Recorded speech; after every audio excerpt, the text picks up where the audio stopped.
नमस्कार दर्शकों।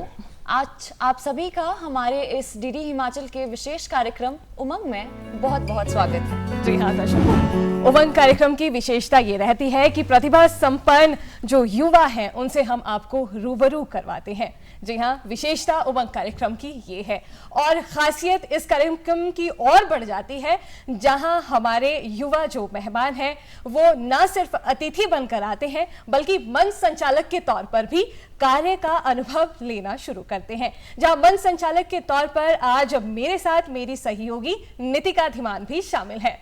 धन्यवाद। और आज कार्यक्रम में हम अपने दर्शकों से जिन अतिथि को रूबरू करवाएंगे उनका नाम है श्री रविंद्र कुमार। ये संस्कृति और संस्कार से अति परिपूर्ण हैं। जी हाँ, संस्कृति और संस्कार भारतीयता की पहचान। जहां वैश्विक परिप्रेक्ष्य में देखें तो भारत अपनी संपन्नता इसी में समेटे है और भारत की संपन्नता युवाओं के परिप्रेक्ष्य में भी देखी जाती है। और युवा अगर प्रतिभा संपन्न है और इस दिशा में अगर वो कार्य कर रहा हो तो निसंदेह इसके प्रयास और ज्यादा सुचारू हो जाते हैं। इसी के चलते आज जो युवा अतिथि कार्यक्रम में मौजूद है रविंद्र जी, इनका नाम है, गवर्नमेंट सीनियर सेकेंडरी स्कूल भौंट के ये 12वीं के छात्र है। रविंद्र, कार्यक्रम में आपका बहुत बहुत स्वागत है। नमस्कार। तो रविंद्र जी, आपसे कुछ सवाल हम लोग करना चाहेंगे। तो भारतीय संस्कृति से तो हम सभी परिचित हैं, पर आज के इस आधुनिक युग में और आजकल की भाग दौड़ के जीवन में इससे जुड़े रहना और इसके बारे में जानने की जिज्ञासा रखना खुद में ही एक बहुत बढ़िया बात है। तो हालांकि ये बाकी लोगों के लिए हल्का सा मुश्किल हो जाता है। तो आप ये बताइए कि ऐसी कौन सी चीज़ें हैं जो आपको प्रेरित करती हैं इन सभी चीज़ों से जुड़े रहने के लिए? मुझे सबसे ज़्यादा प्रेरणा अपने पिता से मिली है, क्योंकि वो बचपन से ही मुझे मतलब जो मेरे पिता थे वो मतलब जो भगवत गीता हुए मतलब सभी चीज़ों का पाठ करते थे, मतलब पूजा पाठ करते थे घर में जी। तो मतलब उनको देख के मैंने सीखा है। जी रविंद्र, संस्कृति और संस्कार मेरी पहचान आप पर ही आधारित ये विषय है और संस्कृति और संस्कार का परिप्रेक्ष्य समझना चाहेंगे। भगवत गीता अध्ययन आप करते हैं, इसके अलावा आप कुरान की आयतें हैं इस पर भी ध्यान देते हैं और आपको इसके साथ साथ सिख धर्म भी अपनी ओर बहुत आकर्षित करता है। सभी परिप्रेक्ष्य में आप इस दिशा में कार्य कर रहे हैं और इसका जो व्यवहार है वो आपके व्यवहारिकता में दिखना शुरू होता है। इसी के चलते जो आपके अभिभावक हैं, आपके अध्यापक हैं, इस दिशा में आपको प्रेरक समझते हैं और प्रेरणा के स्रोत समझते हैं। आपसे जानना चाहेंगे भगवत गीता ज्ञान का जो अध्ययन है वो आप को कैसे प्रेरित करता है, जरा आप हमारे दर्शकों को बताएं। भगवत गीता का जो मुझे जी कुछ ऐसे श्लोक हैं जो आपको प्रेरित करते हैं। आपको जीवन में चुनौतियां रहती है लेकिन उसके जो आंसर है, उत्तर है, वो आपको इसी के माध्यम से मिलते हैं। हमारे दर्शकों को अपनी प्रतिभा के बारे में ज़रूर बताएं। जो भगवत गीता का एक श्लोक है जो मतलब कर्म पे आधारित है। जी। जो श्लोक मतलब कर्म पे आधारित है, मतलब वो श्लोक है कर्मण्येवाधिकारस्ते माँ फलेषु कदाचन माँ कर्म फलेत पूर्मा ते संगो सत्व कर्मणि। अर्थात हमें केवल अपने भगवान श्री कृष्ण अर्जुन से कहते हैं कि हे केशव जी।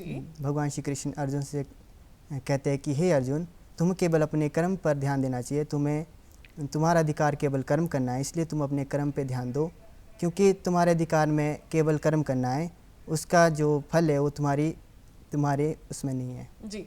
तो आप अपने जीवन में व्यवहारिकता में कैसे इसे समझते हैं कि ये आपको हेल्प करता है? अभी की बात लीजिए, ले लीजिए जी। जब मतलब मुझे यहाँ नहीं आना था स्टूडियो में, तब मतलब मुझे घर में मैंने अपने सोचा कि मतलब कि मैं वहाँ जाके क्या करूँगा, मतलब क्या मिलेगा। तो फिर मैंने जो ये कर्म वाला जो मैंने श्लोक आपके सामने सुनाया अभी, मतलब इसको मैंने घर में अध्ययन किया था।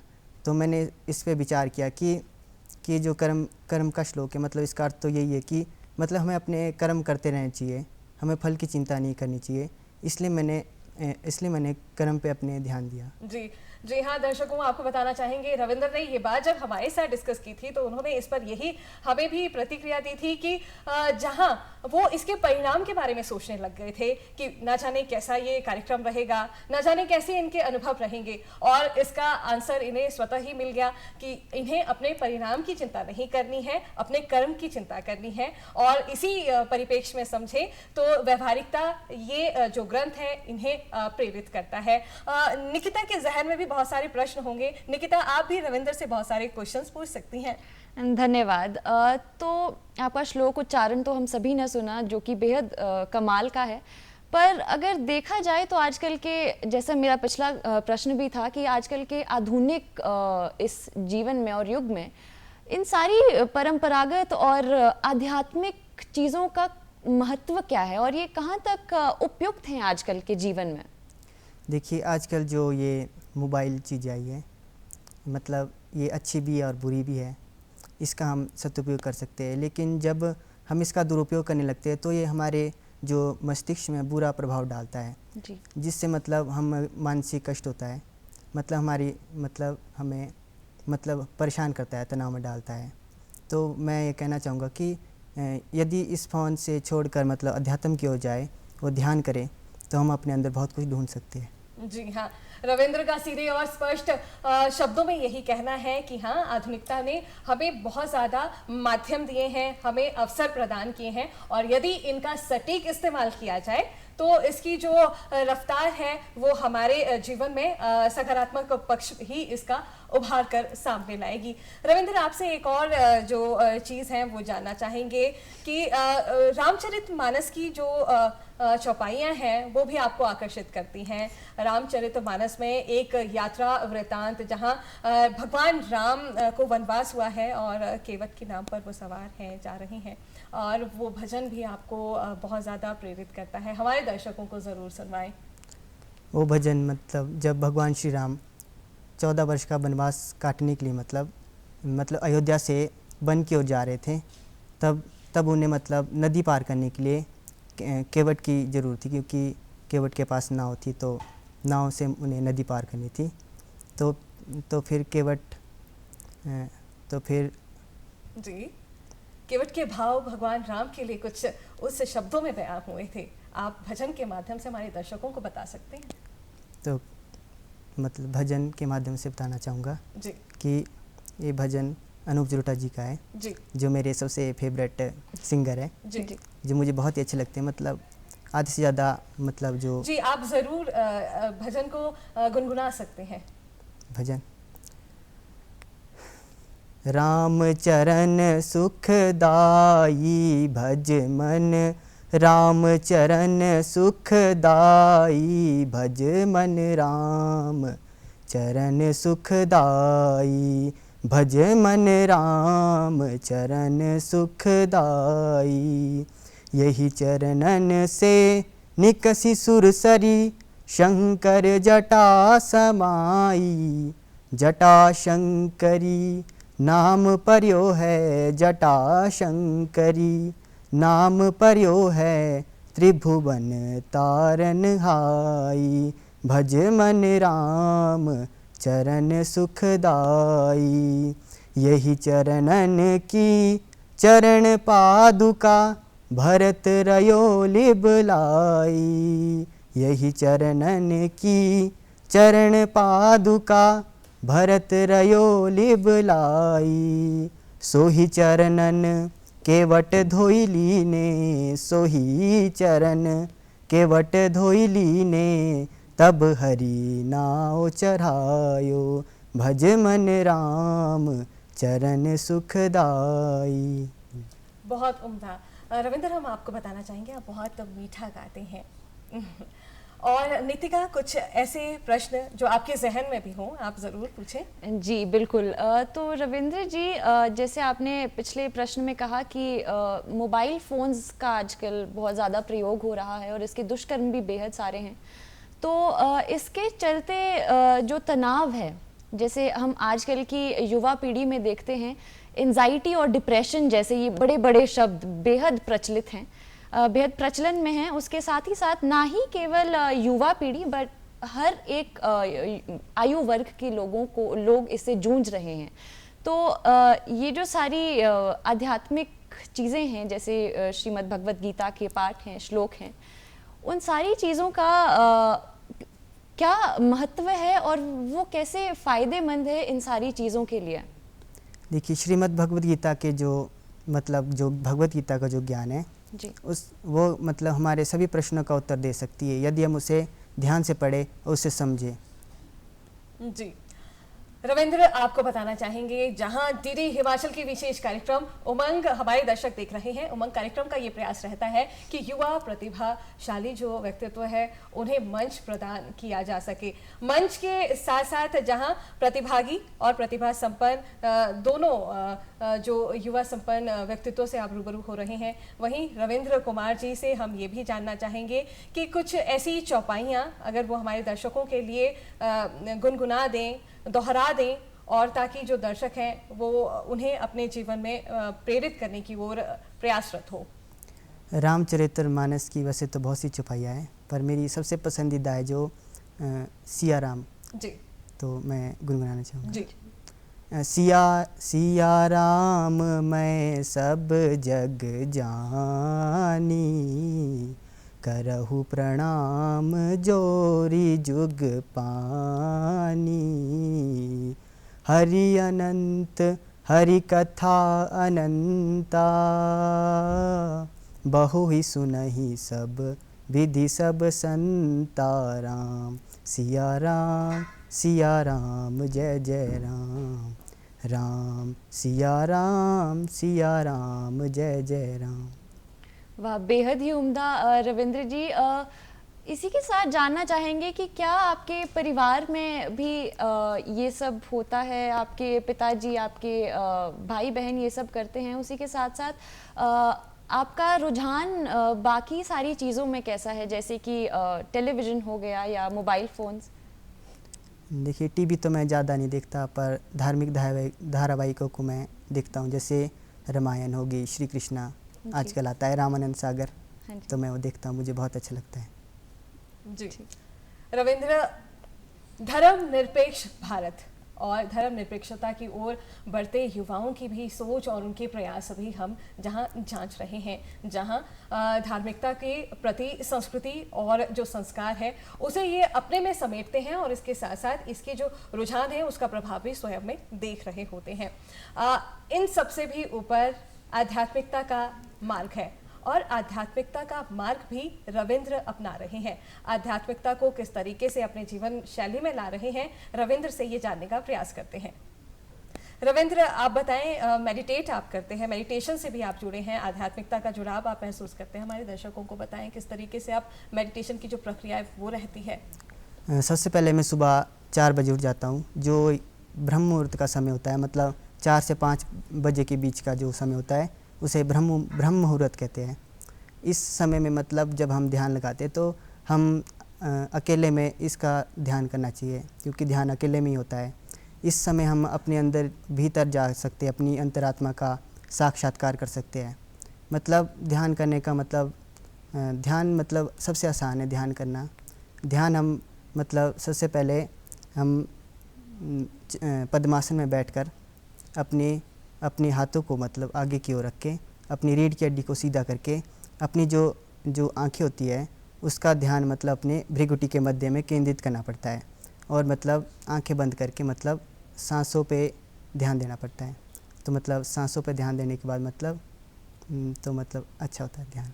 जी रविंद्र जी, आपने कहा कि ध्यान करना बेहद सरल चीज़ है, काफ़ी आसान है, पर अगर आजकल की युवा पीढ़ी में देखा जाए तो ध्यान करना उतना सरल नहीं माना जाता, विचारधारा को रोकना उतना सरल नहीं माना जाता। तो उसके लिए आप क्या एडवाइस देना चाहेंगे हमारे यूथ को कि कैसे बेहतर तरीके से हम मेडिटेट कर सकें?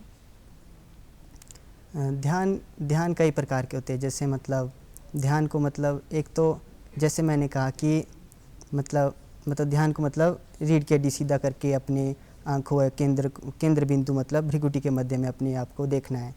मतलब एक बिंदु होता है केंद्र में, मतलब उसकी ओर ध्यान देना है, जिससे जिससे हमें कुछ याद नहीं रहता, मतलब हम सब कुछ भूल जाते हैं। उस समय जब हम अंतरात्मा में झांक के देखते हैं तो हमें अपने अंदर एक दिव्य प्रकाश दिखता है, जिसको देखना बहुत अच्छा लगता है और सब देख सकते हैं। जी रविंद्र, 12वीं के आप छात्र हैं और अब आपके शिक्षा अध्ययन पर भी आना चाहेंगे। हमारे शिक्षा में ऐसे बहुत सारे चरित्र होते हैं, किताबों में ऐसे चरित्र होते हैं जो हमें प्रेरित करते हैं। आपसे जानना चाहेंगे आपने ऐसे कौन से चरित्र से प्रेरणा हासिल की है जो आपको जीवन में आगे बढ़ने के लिए प्रेरित करती है, आपकी जीवन शैली को अच्छा बनाती है और आप उसमें अपने आप को ऊर्जावान महसूस करते हैं? कैसे? जी हाँ, विवेकानंद जी का जिक्र हम करना चाहेंगे। यूथ के प्रेरणा स्रोत वो रहे हैं, न सिर्फ यूथ के भर्ती बल्कि वैश्विक स्तर पर भारत को भी उन्होंने गौरवान्वित किया है और भारत के लिए और हर युवा के लिए वो प्रेरणा के स्रोत रहे हैं। ऐसे कोई प्रसिद्ध चरित्र आपके जीवन में भी है जो आप उन जैसा बनना चाहते हैं? जी जरूर रहे होंगे। सभी की चाहना ये रहती है कि वो विवेकानंद जी के जैसे प्रयास करें और हमारी ढेरों शुभकामनाएं हैं कि आप भी विवेकानंद जी के जैसे सार्थक अपने जीवन को बनाएं। नितिका, आपके कोई प्रश्न रहे होंगे या फिर आपके कोई ऐसे चरित्र रहे होंगे प्रेरणादायक जिन्हें आप अपनाना चाहते हैं? जी ज़रूर। एक तो जैसे आपने कहा श्री स्वामी विवेकानंद जी, उसी के साथ साथ हमारे पूर्व राष्ट्रपति डॉक्टर APJ अब्दुल कलाम जी, उनका मेरे जीवन में बेहद योगदान रहा है एक तरीके से। तो उनकी तरफ मेरा बहुत रुझान है। उसी के साथ साथ एक सांसद हैं डॉक्टर शशि थरूर, वो मुझे बहुत प्रेरित करते हैं। उनका कहने का तरीका वो मुझे बहुत अपनी तरफ आकर्षित करता है। जी हाँ रविंद्र, अब आपके पास ही आना चाहेंगे। इसके साथ साथ जो जीवन शैली में बदलाव है जो आप अपनाते हैं और किस तरीके से आप देखते हैं वो भी हम जानना चाहेंगे। जो धार्मिक पाठ आप करते हैं उनके बारे में भी हमारे दर्शकों को बताएं। धार्मिक पाठ में गीता का अध्ययन करता हूँ, मतलब उसे पढ़ता हूँ जी, मुझे बहुत अच्छा लगता है। तो गीता अध्ययन को कोई समझना चाहे, वो अगर समझना चाहे तो क्या है भारतीय सभ्यता की जननी और ज्ञान की जननी जहाँ भागवत गीता है, तो उसमें कितने श्लोक हैं, कितने अध्याय हैं और कोई इससे जुड़ना चाहे तो कैसे जुड़ सकता है? श्रीमद् भगवत गीता में 18 अध्याय है, 18 अध्याय और 700 श्लोक हैं जी। और कोई ऐसा श्लोक जो आप हमारे दर्शकों को सुनाना चाहें जिससे वो प्रेरित होते हों और ना सिर्फ उनके प्रश्नों के आंसर उसमें निहित हो, आप बार बार उन श्लोकों को दोहराते हैं और आपको स्वतः ही उनके आंसर मिल जाते हैं। अंतिम श्लोक का आपने ज़रूर जिक्र किया था, हम चाहते हैं हमारे दर्शकों को आप वो अंतिम श्लोक ज़रूर सुनवाएं जहाँ पर अर्जुन जहाँ विचलित होते हैं और भगवान जो कृष्ण है वो उन्हें ये ज्ञान दे रहे हैं कि अभी जितना भी ज्ञान मैंने आपको दिया आप उसे भूल जाएं और मेरी गोद में उस तरीके से समा जाएं जहाँ एक बालक मल मिट्टी होकर रौंदा हुआ है लेकिन माँ के आश्रय में आता है तो माँ से उसे स्वतः प्यार ही मिलता है। कुछ इस तरीके की आपकी बात थी, हमारे दर्शकों को ज़रूर बताएं। हाँ, भगवान श्री कृष्ण मतलब जब अर्जुन भगवान श्री कृष्ण से कहते हैं कि हे केशव, मतलब जो मैं जब अभी तक जो मैंने आपसे प्रश्न पूछे हैं आपने उन्हीं का उत्तर दिया है, पर मैं वो सत्य परम सत्य जानना चाहता हूँ जो भूत भविष्य व वर्तमान से परे है, जो मेरे मतलब प्रश्नों से और मतलब बुद्धि से परे है। तो भगवान श्री कृष्ण से कहते हैं कि तुम वो सत्य जानना चाहते हो तो सुनो जी।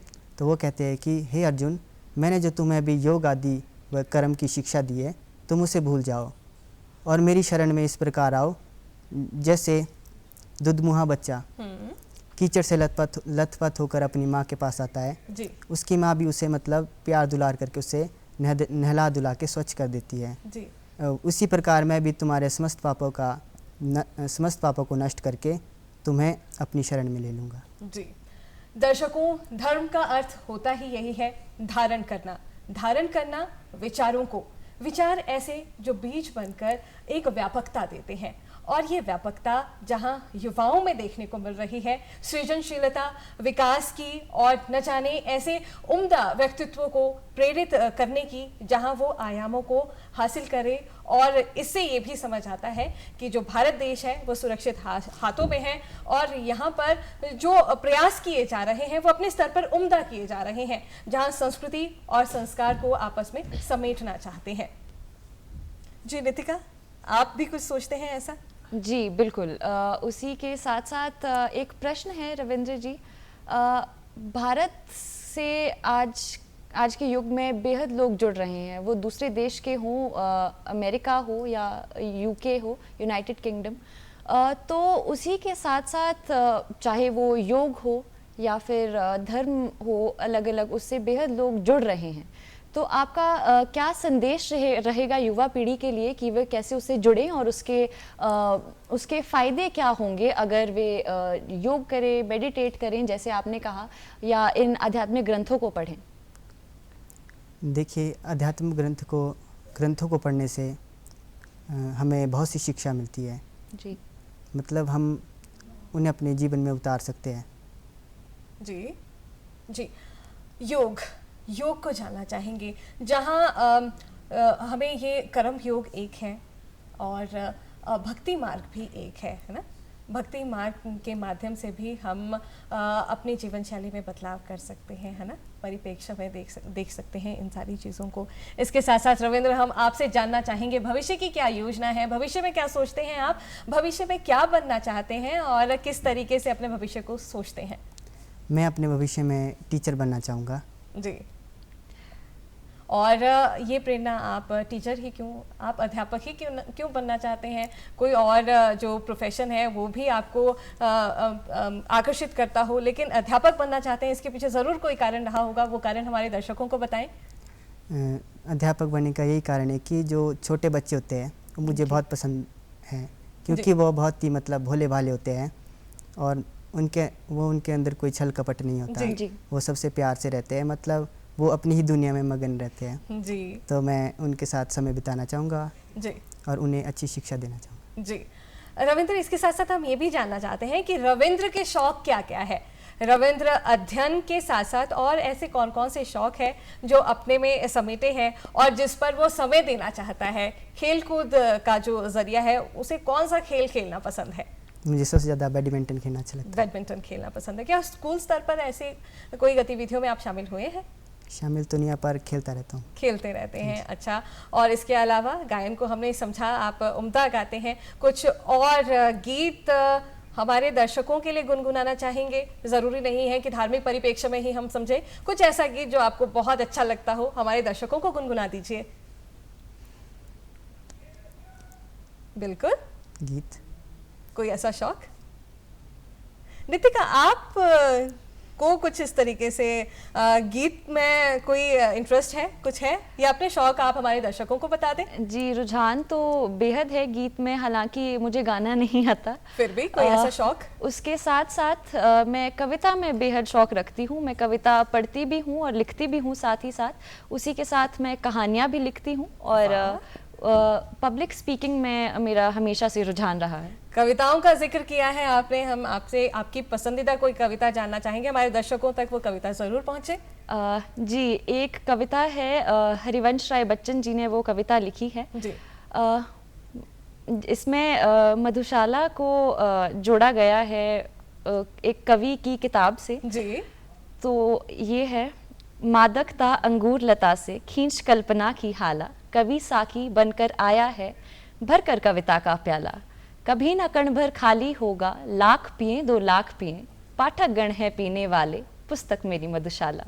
वाह वाह, बहुत उम्दा, बहुत उम्दा आप कविताएं लिखती हैं और शब्दों का चयन इतना उम्दा। कुछ और बातें जो हमारे रविंद्र के लिए आप कहना चाहें? युवा हैं, मेहनती हैं और अपनी दिशा में प्रयास कर रहे हैं और कार्यक्रम के बिल्कुल आखिरी पड़ाव पर हम पहुंच गए हैं। रविंद्र, आपसे जानना चाहेंगे कि किस तरीके से आप हमारे जो युवा हैं उन्हें संदेश देना चाहेंगे कि जो धार्मिक ग्रंथ है वो हमारी मदद करते हैं, आगे बढ़ने में हमें प्रेरित करते हैं और ये हमारे मददगार है अगर हम इस दिशा में थोड़ा सा प्रयास करें।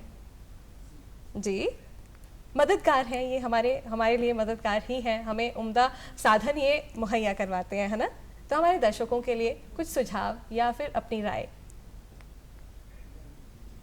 जी, कार्यक्रम के बिल्कुल आखिरी पड़ाव पर हम हैं और आप हमारे कार्यक्रम में आए, आपका हम आभार व्यक्त करना चाहेंगे।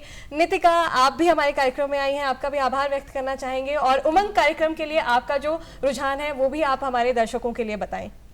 जी ज़रूर। उमंग कार्यक्रम एक ऐसा प्लेटफॉर्म है जो ना ही केवल अतिथि को बल्कि हम जैसे युवाओं को भी मौका प्रदान करता है कि हम आएं और ये एक्सपीरियंस लें जी अपनी लाइफ में, and it's going to be an experience for a lifetime. So I am very thankful कि मैं यहाँ पर आई। कोशिश यही रहेगी कि आगे भी ये सब करते रहें। जी जी। डीडी हिमाचल की हमेशा कोशिश रहती है कि हम अपने युवा प्रतिभा संपन्न जो व्यक्तित्व है उनसे रूबरू करवाएं। जहां रविंद्र कुमार आज आपसे रूबरू हुए, निकिता जी हमारे साथ शामिल थी। कार्यक्रम उमंग में आज बस इतना ही। हमारे तमाम दर्शकों का बहुत बहुत आभार व्यक्त करना चाहेंगे और कार्यक्रम उमंग में आपसे पुनः भेंट होगी किसी और व्यक्तित्व के साथ। तब तक हम आपसे इजाजत चाहेंगे। नमस्कार।